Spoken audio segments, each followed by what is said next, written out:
Assalamualaikum warahmatullahi ta'ala wabarakatuh. Hai para sahabat Harokah An-Najah yang berbahagia. Pada kesempatan kali ini kami akan menceritakan tentang 5 keteladanan Kiai Hasani Nawawi Sidogiri di kala muda. Kiai Hasani bin Nawawi Sidogiri adalah sosok kiai sepuh pondok pesantren Sidogiri yang sangat disegani. Beliau termasuk kiai yang sangat warok, zuhud dan enggan kepada dunia. Saat ada orang yang ingin memberinya uang, beliau pasti menolaknya. Bahkan celah-celah rumah seperti celah di jendela dan bagian bawah pintu, beliau tutup rapat-rapat. Sebab ada saja masyarakat yang memasukkan uang dari celah-celah rumah itu. Kemuliaan dan keteladanan Kiai Hasani sebenarnya sudah tampak saat beliau masih muda. Begitu banyak kisah inspiratif dari hidup beliau yang penulis rangkum sebagaimana berikut. Yang pertama, menjaga pandangan. Sejak muda Kiai Hasani sudah menampakkan akhlak yang sangat mulia. Beliau termasuk pemuda yang agamis, khusyuk dalam beribadah dan berbudi pekerti yang baik. Tidak heran jika kemudian beliau tampak sangat tenang dan wajah beliau sangat sejuk saat dipandang. Dikisahkan saat beliau berjalan, Kiai Hasani selalu menundukkan kepalanya. Hal itu menandakan beliau sangat menjaga mata atau pandangannya.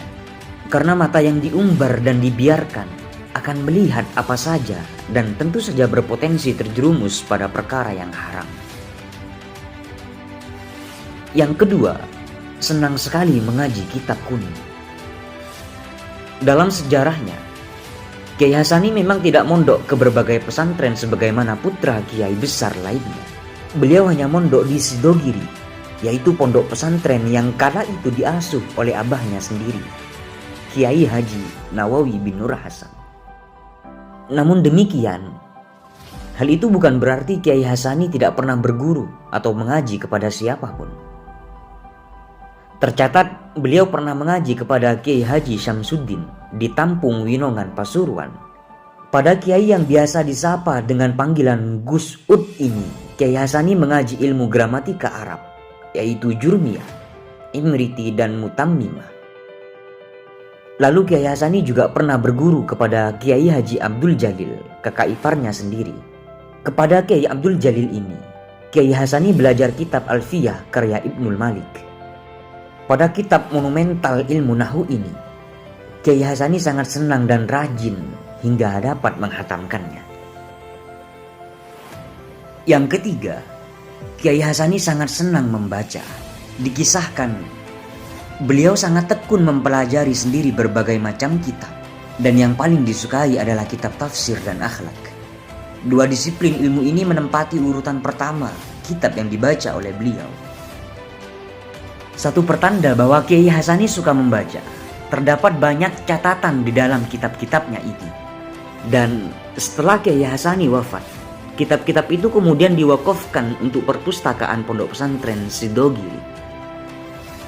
Teladan yang nomor 4 adalah beliau cinta kepada ulama. Kiai Hasani muda adalah sosok milenial yang cinta kepada ulama. Beliau selalu menyempatkan diri untuk sowan kepada para kiai. Dari mereka, Kiai Hasani mendapatkan ilmu, nasihat, dan doa yang berkah.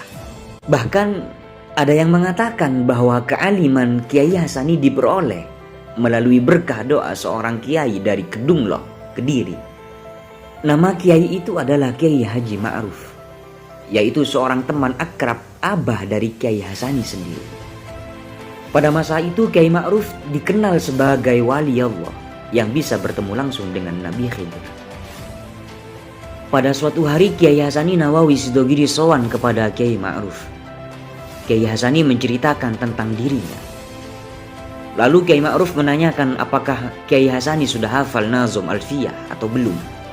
Dan Kiai Hasani dengan jujur mengatakan tidak. Kiai Ma'ruf kemudian menawarkan Kiai Hasani untuk mondok selama 40 hari di pesantrennya. Tetapi Kiai Hasani menolak dengan alasan bahwa beliau sangat sulit untuk kerasan atau betah di suatu tempat. Kiai Ma'ruf kemudian menawari Kiai Hasani untuk berpuasa selama 3 hari. Saat berbuka dan sahur hanya boleh makan 1 biji kurma. Namun lagi-lagi Kiai Hasani juga menolaknya. Beliau merasa tidak mampu untuk melakukan amalan itu. Mendengar 2 jawaban itu, Kiai Ma'ruf kemudian menyuruh Kiai Hasani untuk pulang saja. Kiai Ma'ruf berjanji akan mendoakan Kiai Hasani muda setiap selesai sholat.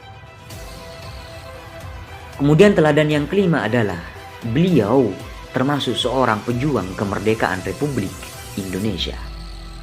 Kiai Hasani hidup di masa Indonesia sedang terjajah. Lumrahnya para kiai, Kiai Hasani berjuang melancarkan perlawanan kepada Belanda bersama dengan kakaknya, Kiai Haji Sa'dullah bin Nawawi Sidogiri. Kiai Sa'dullah sendiri pada masa itu menjadi salah satu pemimpin pasukan Hizbullah. Beliau sering melakukan penyerbuan kepada Belanda yang dimulai dari Sidogiri. Dan Sidogiri kala itu menjadi markas tentara perlawanan penjajah. Berbeda dengan kakaknya, Kiai Hasani, Sidogiri memiliki cara yang unik di dalam memperjuangkan kemerdekaan. Kiai Hasani tidak bergabung di dalam barisan tentara kakaknya. Beliau justru mendatangi markas-markas Belanda. Di sana Kiai Hasani berdiplomasi. Bahkan dikisahkan beliau juga sempat berpidato di markas tentara Belanda itu. Peran beliau ini ternyata tidak bisa dianggap remeh. Cara beliau yang unik ini memiliki dampak signifikan terhadap cara Belanda memperlakukan pesantren Sidogiri kala itu. Diceritakan bahwa Belanda saat ingin menyerbu Sidogiri, Kiai Hasani mendatangi mereka dan mengajaknya pulang. Mereka pun pulang bersama-sama. Itulah 5 keteladanan Kiai Hasani Nawawi Sidogiri saat beliau masih muda. Dan semoga kita bisa meneladani dan mendekap inspirasi-inspirasi tersebut dari beliau. Amin ya Rabbal Alamin.